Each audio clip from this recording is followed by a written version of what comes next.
শাক দিয়ে ফরাসর বেশি। আসসালামু আলাইকুম। আজকে আপনারা লগে শেয়ার করব সিলেটের একটা জনপ্রিয় রেসিপি। খড়ার মাঝে পরিমাণ মতো তেল দিলাইলাম, রসুন কুচু কুচু রেখাটা ওগুলো দিলাম। এখন পালা হরি লাল মো যতক্ষণ পর্যন্ত লাল না হয়, কারণ লাল না হইলে শাকের মাঝে রসুনের পালা স্মেল আইতো না।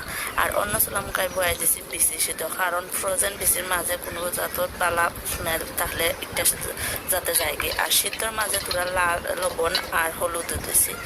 এখন দিলাইমো আর এই চুলামকায় আমার রসুন গুণ লাল হয়ে গেছে। আমি দিলাম পরিমাণ মতো পেঁয়াজ কুচি এবং হাটিয়া, আরও 3-4টা দিলাম কাঁচামরিচ, একটু জাল জাল ভালো লাগে। কাঁচামরিচ দিলাম, এখন দিলাম পরিমাণ মতো লবণ। আর হলুদ দিতাম না, কারণ আমার বেশির মাঝে আমি অলরেডি হলুদ যে সেদ্ধ দিলাইছি, আর বেশি হলুদ দিলে হলুদের একটা গন্ধ ব্যাপারটা আর ভালো লাগতো না খাইতে।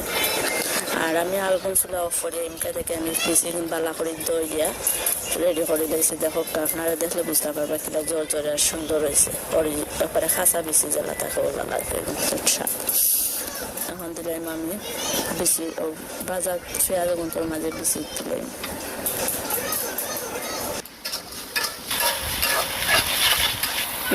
বেশি ভাজা হয়ে গেছে, এখন আমি গুণ বালা করে লাগিয়া এগুলো তো অলরেডি সিদ্ধ করা আছে। এখন আমি দিলাম পুঁই শাক আগুন ধরে জুই করে লাড়িয়া সারিয়া রেডি করে দিলাম।